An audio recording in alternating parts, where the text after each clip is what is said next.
Muy buenos días para todos, mi nombre es Felipe Ortiz. A continuación voy a explicar el ejemplo de producto escalar entre dos vectores.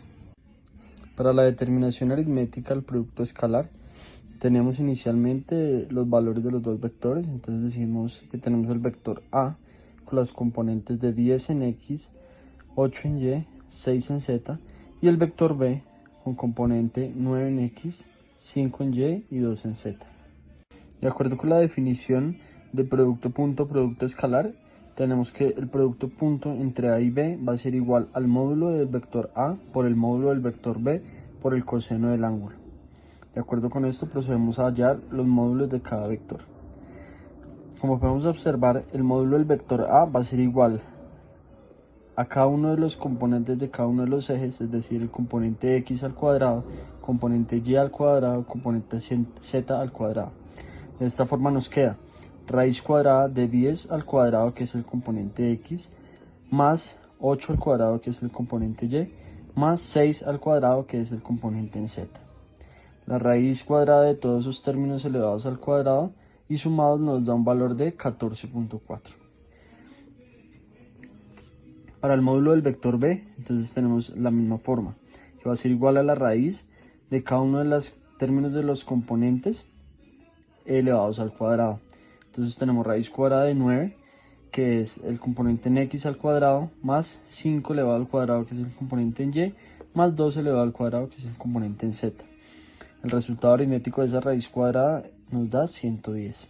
Una vez obtenidos los valores de los módulos de A y de B, procedemos a hacer el producto punto entre A y B. El producto punto entre A y B decimos que es igual a la suma de la multiplicación de cada una de las magnitudes en cada componente. Es decir, cogemos los componentes de A del vector A de X y el componente X del vector B y los multiplicamos. De esta forma nos queda las componentes de X de ambos vectores multiplicadas, en este caso va a ser el 10 por el 9, más la componente de los dos vectores en el eje Y, que para A va a ser 8, para B va a ser 5, más las componentes de los vectores Z del eje Z de cada uno de los vectores, que para este caso va a ser 6 por 2. La operación aritmética nos da un valor de 142. Una vez obtenidos estos dos valores de los módulos y del producto punto, pasamos a reemplazar en la ecuación principal del producto punto. De esta forma ya tenemos el valor del producto punto entre A y B, el módulo de A, el módulo de B, por el coseno del ángulo. De esta forma, y con los valores ya de los módulos y del producto punto, pasamos a despejar el valor del ángulo, que es el valor que nos hace falta. Por lo tanto, el ángulo va a ser igual al producto punto entre A y B sobre la multiplicación de los módulos de cada uno de los vectores. Realizando las respectivas reemplazos de los valores, tenemos que el ángulo va a ser igual a coseno a la menos 1 de 142 sobre 1555.4. De esta forma podemos determinar que el ángulo tiene un valor de 84.7 grados formado entre los dos vectores. Ahora pasamos a explicar la parte gráfica. La representación gráfica de estos dos vectores la realizamos en un plano tridimensional en donde el color azul de este eje representa el eje Y, el color verde representa el eje X y el color rojo representa el eje Z. De esta forma ubicamos los valores de cada uno de los vectores en su respectivo componente. Para el primer vector decimos que los componentes son 10 en X, entonces acá como podemos ver tenemos los valores 1, 2, 3, 4, 5, 6, 7, 8, 9 y 10 queda en esta ubicación donde está el balso. 8 en Y, entonces tenemos 1, 2, 3, 4, 5, 6, 7 y 8, que es donde da la ubicación del balso, donde está la intersección de los dos balsos, y un valor de 6 en Z, 1, 2, 3, 4, 5 y 6, donde está este balso de acá. Muy bien. Posterior a eso, lo que procedimos a hacer fue a realizar las líneas primarias. ¿Cómo lo hicimos? Proyectamos inicialmente las líneas primarias, que es en el eje X proyectamos las 8 unidades del eje Y, En el eje Y proyectamos las 10 unidades del eje X. En el eje Z proyectamos las 8 unidades del eje Y y las 10 unidades del eje X.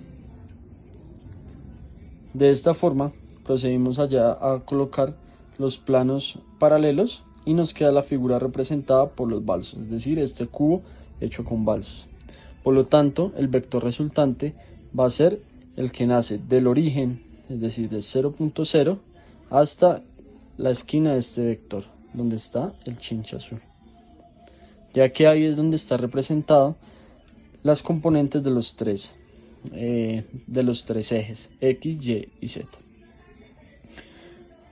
Posterior a eso, pasamos a hacer la ubicación del segundo vector, o sea, nuestro vector B, cuyos componentes, como ya vimos en los cálculos, son 9 en X, 5 en Y y 2 en Z. Entonces tenemos que 9 en X nos va a dar el valor 1, 2, 3, 4, 5, 6, 7, 8 y 9, representado por el chinche verde.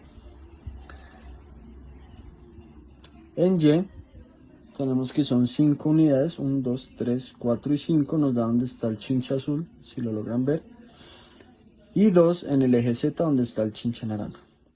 De esta forma procedimos a hacer el mismo procedimiento, proyectar las líneas primarias.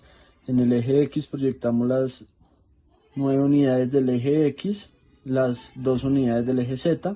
En el eje Z proyectamos las 5 unidades del eje Y, las 9 unidades del eje X y después procedimos a colocar los planos paralelos, quedándonos de esta forma una especie de rectángulo en 3 dimensiones representado por la lana azul, cuyo vector resultante nace del origen 0.0 a este punto de acá, que es donde representa las tres componentes de los tres ejes. Por lo tanto, tenemos representados en nuestro diagrama tridimensional los dos vectores operantes A y B. A representado por los balsos y cuyo vector final nace de 0, 0, 0 hasta acá, y B cuyo vector final representa desde 0, 0 hasta este punto.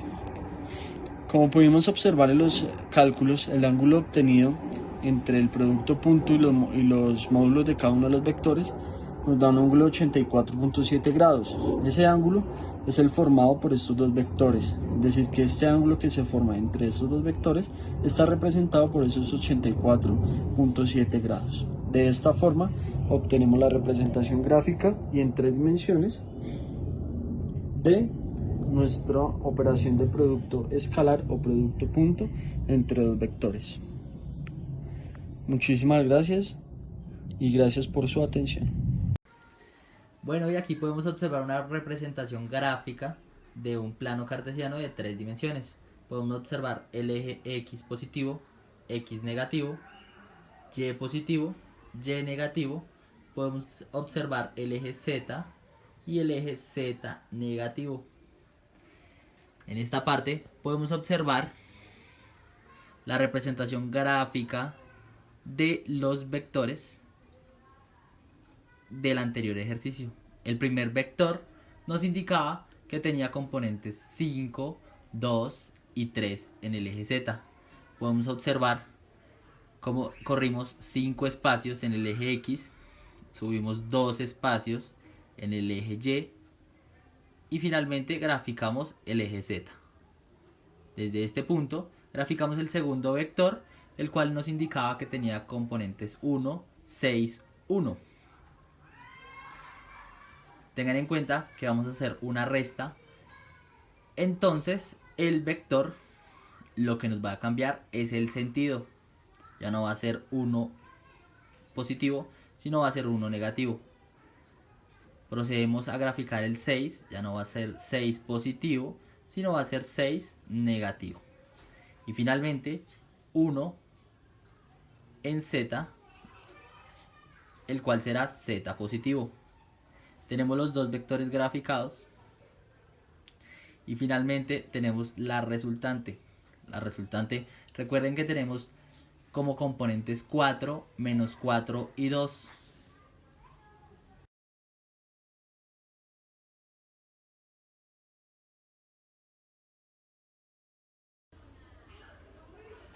Hola, buenas tardes. El día de hoy hablaremos sobre la resta de vectores. Para poder desarrollar esta operación, únicamente debemos sumar el vector negativo con el vector inicial. En esta diapositiva podemos observar la fórmula para poder desarrollar esta operación. También nos indica que únicamente lo que va a cambiar es el signo, que ya no va a ser positivo, sino va a ser negativo, y también que va a cambiar el sentido. Nuestro vector no va a cambiar en magnitud ni en dirección, únicamente el sentido y el signo. También nos plantea un ejercicio, un ejemplo, en el cual nos pide hallar la resta de estos dos vectores y también las componentes del vector resultante. Tenemos un primer vector, el cual nos indica que tenemos componentes 5,2, 3. Tenemos otro vector, el cual nos indica que tenemos componentes 1,6, 1. Para poder desarrollar este proceso, debemos emplear la fórmula que observamos inicialmente, en el cual restamos las componentes de x1 del vector A y x1 del vector B.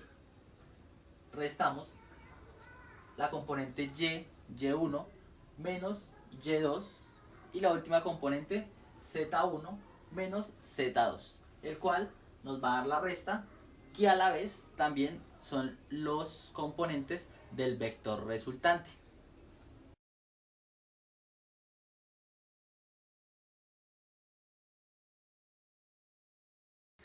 Muy buenas tardes para todos, mi nombre es Wendy Paola Moreno González y hoy voy a explicarle las propiedades de la suma y la multiplicación dentro de los vectores. Entonces existen propiedades de la suma de vectores y son, la primera es la asociativa.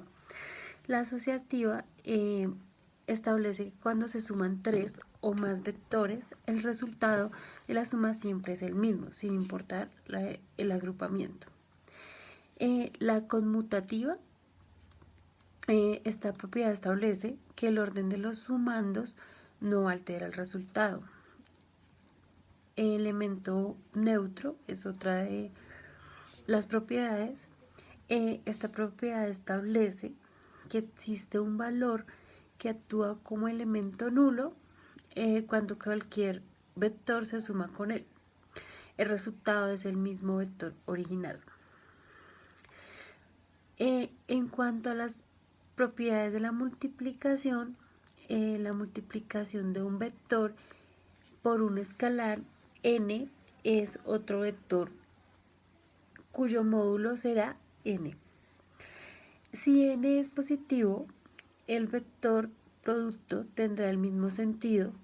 Si n es negativo, el vector producto tendrá el sentido opuesto.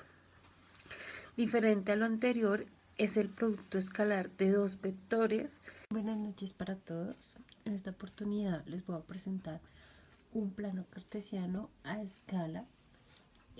Podemos encontrar el eje de x negativo, el eje de x positivo, el eje de y positivo, el eje de y negativo. También podemos observar el eje de z negativo y el eje de z positivo. Acá podemos observar los vectores representativos del ejercicio propuesto en el trabajo. En el interior de los ejes podemos encontrar la representación gráfica de un cubo que nos permite representar los ejes, el eje positivo y el eje que se desprende desde el centro al positivo.